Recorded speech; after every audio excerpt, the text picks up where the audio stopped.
Hello everyone and welcome back to MediInsights. If you or a loved one suffer from COPD or asthma, today's video is a must-watch. We'll cover everything you need to know about the Tiotropium Inhaler, its uses, dosage, mechanism of action, potential side effects, and essential usage tips. Stay tuned. Use of Tiotropium Inhaler. Tiotropium Inhaler is primarily used to manage and prevent symptoms of chronic obstructive pulmonary disease, including chronic bronchitis and emphysema. It is also prescribed for asthma in certain patients.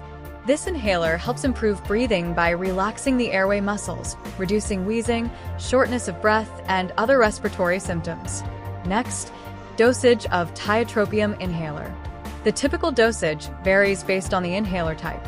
For COPD, the standard dose is 18 micrograms once daily using a dry powder inhaler or 2.5 micrograms per actuation, with 2 puffs once daily for the soft mist inhaler.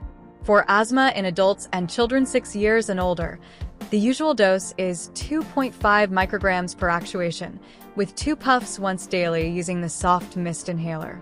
Always follow your doctor's recommendations for the correct dosage. Next, mechanism of action of Tiotropium Inhaler. Tiotropium is a long-acting muscarinic antagonist, or LAMA. It works by blocking M3 receptors in the airway's smooth muscles, preventing bronchoconstriction. This action results in prolonged airway relaxation, making it easier to breathe and reducing exacerbations in COPD and asthma patients. Next, side effects of Tiotropium Inhaler. Common side effects of tiotropium include dry mouth, sore throat, cough, hoarseness, constipation, and dizziness.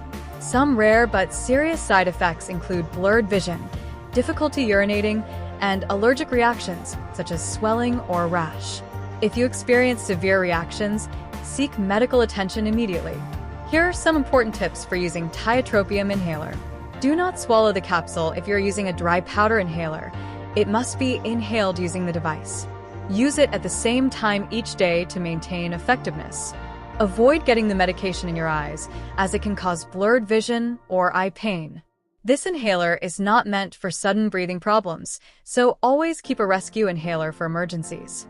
Finally, rinse your mouth after use to prevent dryness and irritation. By the end of this video, you now have a complete understanding of the Tiotropium Inhaler, how it works, its dosage, side effects, and essential tips for proper use.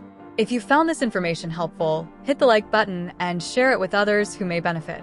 See you in the next video.